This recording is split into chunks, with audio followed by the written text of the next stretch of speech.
Right, so you've set yourself a goal to run your first 10k, half marathon or marathon race.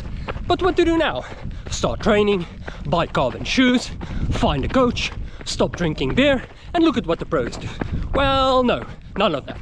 Well, start training, that one you can do for sure, but none of the other things are needed to reach your first finish line. Starting your running journey is the hardest part of it all, but the awesome thing about running is that if you just keep grinding week after week, you will improve massively in a very short time, and you will fall in love with running, guaranteed. So here are a couple of things to think about if you're a beginner runner to help you enjoy your journey towards your dream finish line.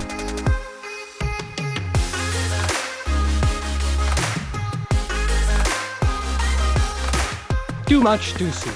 You cannot get fit in 1 month, so don't go out and smash all your runs as hard and fast as possible.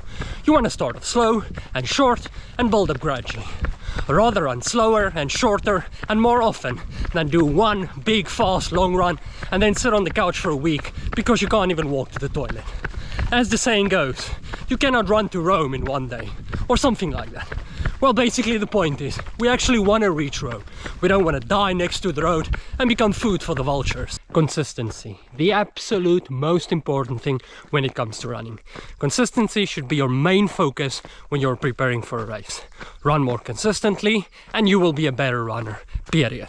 There is no point in running yourself to your own grave once or twice a week and then do nothing else. You are far better off reducing the mileage, slowing down and just running more times per week. Don't care about pace.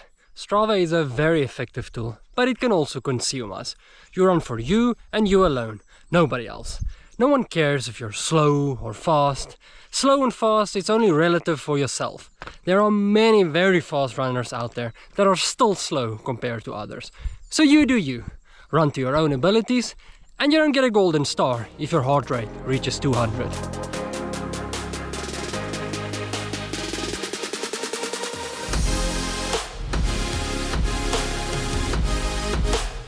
Doing the distance before the race.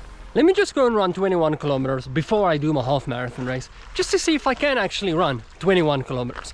That is the biggest nonsense and just plain old stupid, if you ask me. That's exactly why you enter a race, to go and test yourself and to see if you can finish it. So why the hell would you go and run the same distance on a random Wednesday afternoon, alone, just to see if you can do it? That's also why you run multiple times a week, every week, to build up the mileage, and when race day comes around, you're ready to tackle the full distance. Mix it up. You want to make it interesting and exciting for yourself, so don't go out and run the exact same 5-kilometer circle every time you go out for a run. I mean, you don't need the exact same meal every night for dinner, do you? Should wait, I think I actually do that. Well, 80% of the time, but let's not think about that. So, go out and explore your city, go to a forest, run some trails, and just mix it up. It will be way more fun and interesting that way, and you will also stay more motivated.